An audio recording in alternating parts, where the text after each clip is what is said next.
Hi, my name is Donna Swanson, and I'm the co-founder and executive director of Focus Center for Autism.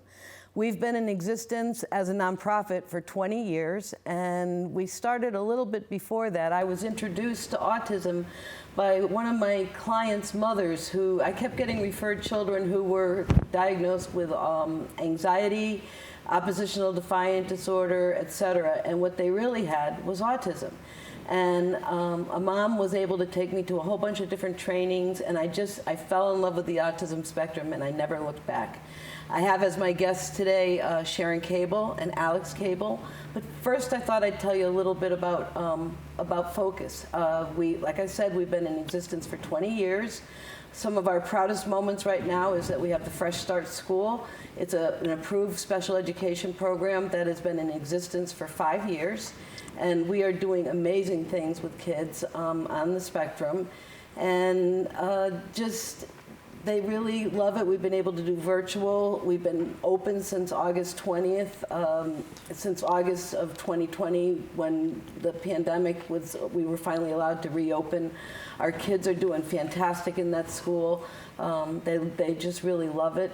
We also have supportive housing programs. We have for kids with autism and trauma. One is in Barkhamsted. It's a group home for teenagers. And then we also have the supportive housing program in Torrington for young adults with autism and trauma. And that's a real special program for us.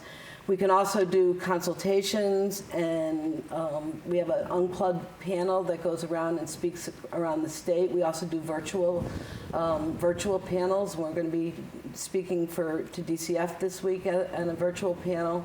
I'm really proud of everything that we've done for Focus, and mostly I'm really proud of our staff and the kids that go there and the families and the commitment that we have to providing good services, loving services and care.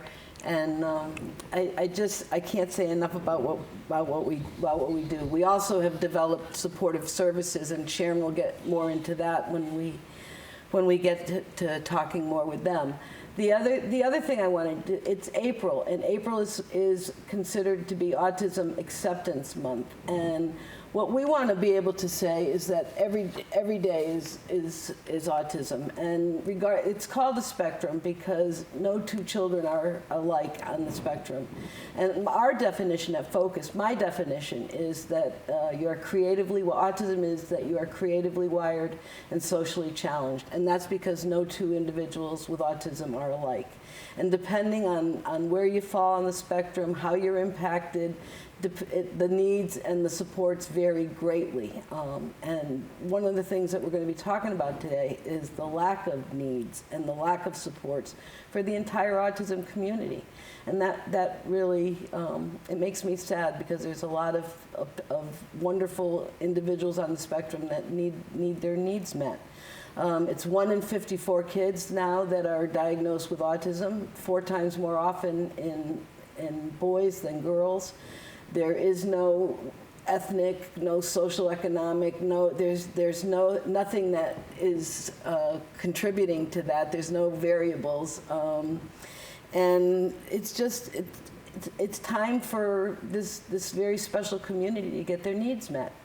And that's what we want to do. We don't want to change people. What our kids always say is, meet me where I am, accept me, and try and understand me. And that's what we hope for everybody on the spectrum.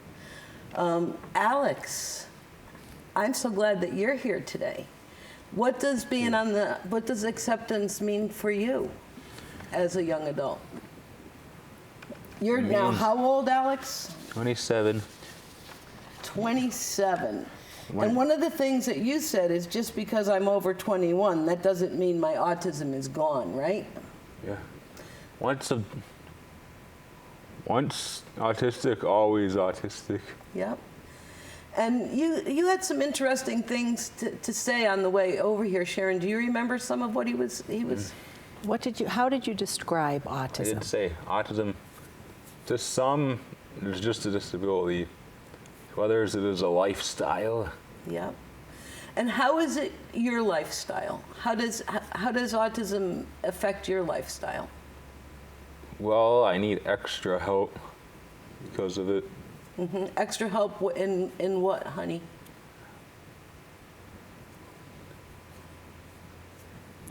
Usually with my work, With when I'm at schoolwork? school, and when I'm at work, like at a job. I always need a one-to-one, basically. But you're a very good Yeah. worker, right? Yeah. Yeah. One of the other reasons I need a one-to-one is like, so there's someone around to make sure that the job is done right. Right. Not because you have behaviors, but because you need support. Yeah. Yeah. When I say I'm a special needs person, I don't mean that I'm like a spoiled brat, like some despot, like some king that wants everything done for me or stuff like that. But it just means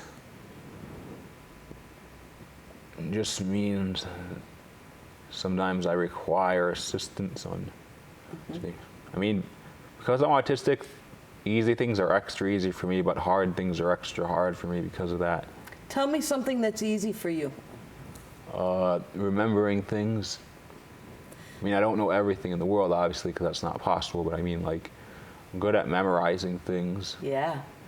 What's something that's hard for you, Alex?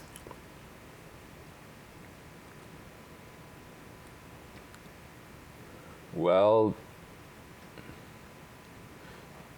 apart from, one thing, it's hard for me to look and listen at the same time. And sometimes I don't always get along with all my peers because of my autism. Like at school, I always behaved myself at school. I never refused to do my work or talk back to the teachers, but sometimes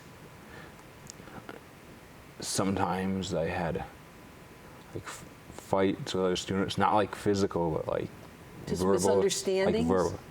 Yeah.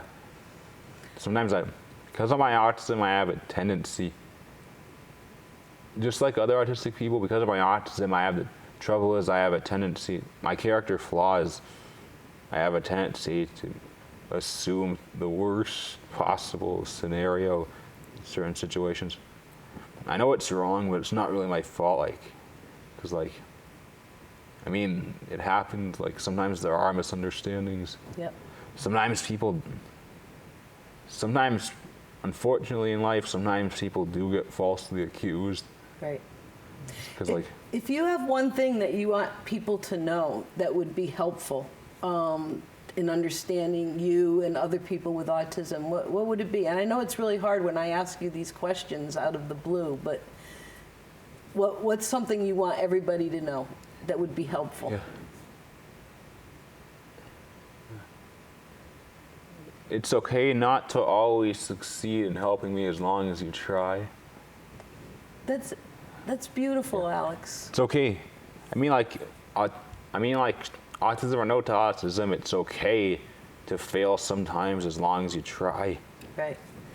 And I know that's really important to you, is that people try to help you and try to understand you. And I think when you say things like that, you speak for a lot of the people that are on the spectrum. And you said focus is your life. What do you mean by that? Well, I mean, the reason I compare it to like the Jedi's lightsaber, like on Star Wars, the reason I say that is because whether you're on or off the focus premises, no matter where you are, no matter where you go, the focus rules always apply with your life. Okay. That's what I mean. Okay, and the focus rules, they're six very simple rules, right? That you stay safe, you follow directions, you have a good attitude, take responsibility, show respect, and have fun. I might have gotten one out of order there, but they're very simple rules, right? They're rules for life. Yeah, I can remember all of them, and I can even remember them all in the exact order. I bet you can. Stay safe, follow directions, have a good attitude, show respect, take responsibility, and have fun. That's and right. usually to obey the last rule, you have to obey the other 5. That's right. That's right. Well, you did a great job, and there's so much more that we have to talk about, and so we'll be doing this again. But Sharon, I'd like you to talk a little bit, because it is Autism month, and autism is every day for every family. That I know for me, even just in my role, autism is every day. But you're Alex's mom, and you're our support services coordinator. And so, what do you have to say about the services cliff, about just everything that's going on? Well, of course, world? currently that's our biggest issue is the services cliff, because Alex graduated high school. He went until he was almost 22 and was successful in school. He had the supports he needed. He was able to function and get a diploma and do his transition program. And then suddenly, everything was gone. When he graduated, there were no services for him. And like he said, he needs somebody to be with him, to help him when he's at a job site or when he's at school. He's going to graduate from Mattatuck Community College next month in May with his associate's degree, and Dad will be relieved because he's his current aide in the classroom, and they work together. He needs somebody just to keep him focused so he doesn't wander off or just get up and wander away, just somebody who can kind of keep him focused on what he's doing. I was wondering when those were coming out. Those are Alex's very special sensory tools. What are they, Alex? It's like a sensory tool that I invented in a way. Yeah, and it works for you. I really should patent it. Yeah. You can hold them up so they can see what you have in your hand there. My Legos. parents, my mom and dad once told me there was a possibility we cables might have our own company.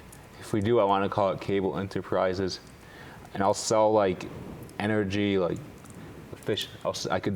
I would sell like eco-friendly devices, like a lunar panel, like a solar panel but powered by the moon. Many families with young adults on the spectrum think about starting their own business so that they can hire their own kids. And a hydrogen-powered grill or car. There you go. Let's hear what else your mother has to say. Well, because there is this services cliff where suddenly you don't have the help and the support you need, a lot of families are trying to think of how can they provide that. And fortunately, Focus is thinking that too. Yes. And as coordinator of support services, I am charged with trying to develop some things for young adults. And we did have a social club. We used to have Friday night social club before the pandemic hit. Then everything changed, and we immediately went online with that. And then we added check-ins every night. And then the more we talked with young people, the more we saw how many needs they had for services, whether they be social and recreational, job, even help with college or whatever their path may be. So we've discovered there are many needs for young adults and not too many services to support those needs. And certainly not any funding. Yeah, certainly no funding. That's a big issue for people after graduation. There's no funding to support the services. There's not a lot of funding to support the services, period. But then when you're 21 and older, it's like all the money that was spent on you during school to get you up to par, then there's nothing. Yeah. There's nothing to build on. And there's a lot of kids, a lot of adults, young adults that are just sitting at home doing nothing, that have actually a lot to contribute. We know that people on the autism spectrum can be very loyal, devoted employees. Absolutely. And with a little bit of support, they can do the job. Usually they need support navigating the social part of the job.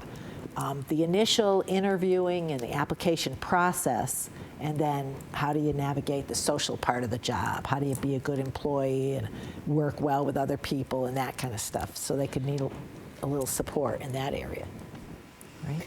But that's one thing that we really, really hope for, is that the funding, the legislature, that people will really come together for the spectrum and this autism community. I know the needs are very diverse, but they are basically the same. It's to belong, to succeed, to have a meaningful life. And that's something that we at Focus really are trying to develop.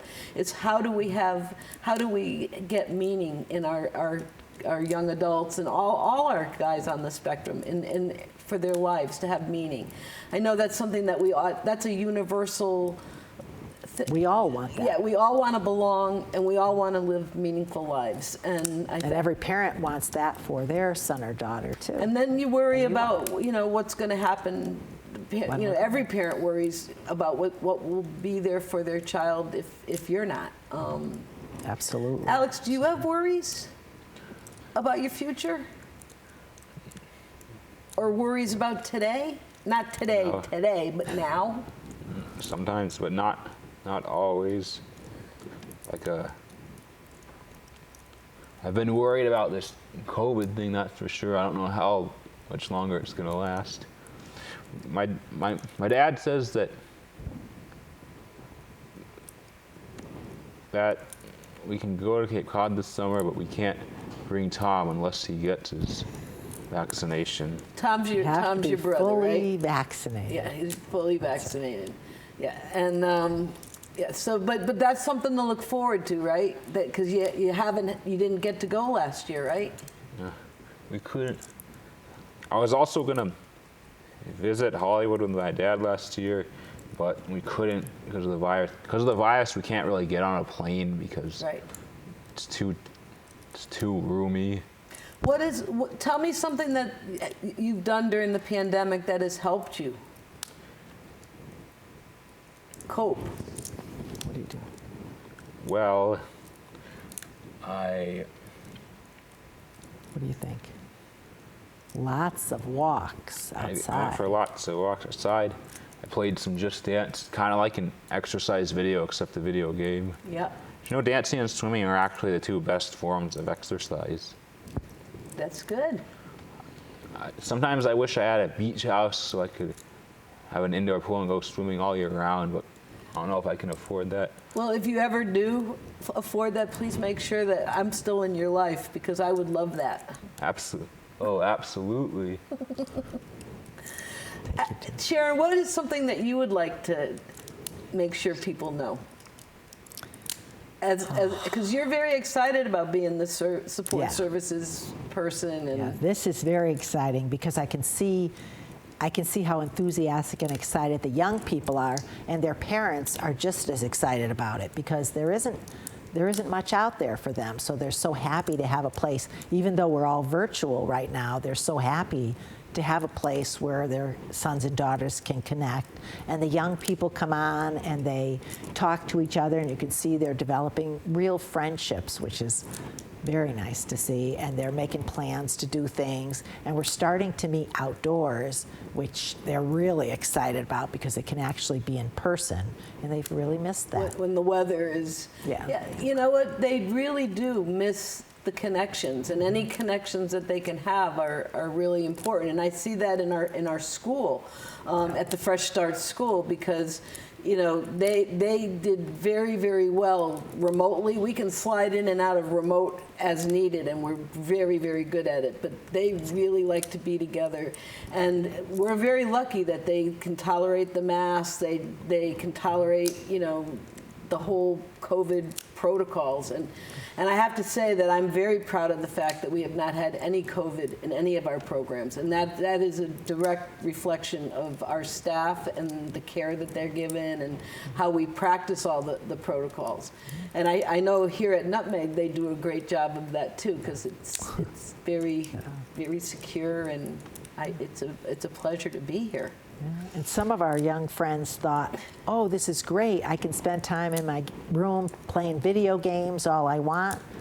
But pretty soon they noticed that wasn't all that much fun when you had to do it all the time. They want to be with their friends and do I know, things. and when we asked them what they appreciated about the whole COVID and about us and during this past year, they said one of the things they said is we're not going to be able to take anything for granted anymore. That the little things are the big things. Absolutely. And just being able to be together, being able to see each other. I really saw it get harder when the holidays happened. You know, when Thanksgiving, when we had to be inside more, when we could be outside and distanced and masked and everything. It was people felt connected, and we still find ways to be connected, and it is working, but it's so important. We just have a few minutes left. If you had one thing more to say, Alex, what would it be? Something hopeful.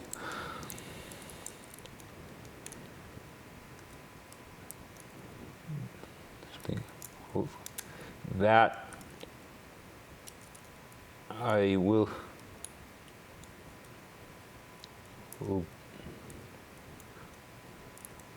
be able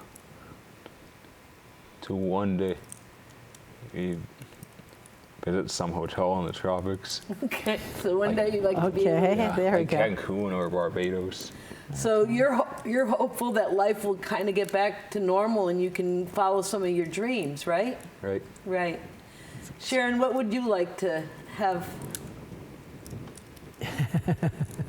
I would like to have a building where I can bring all my young folks in, where we can start with the social and recreational goals that we're working on, and we can continue, and I can find volunteer opportunities in the community for my young people, and eventually work into a job, which is ultimately what they all want. And even if it's a part-time job, something specific that they're able to do on their own, I think that would give them such a feeling of satisfaction and accomplishment. That would be my ultimate goal. My ultimate goal is that I want to see the Fresh Start School be able to be in one building. We're in 2 locations right now, and we all want to be together, and we have the ability to take more kids because we're getting a waiting list. The needs are so great.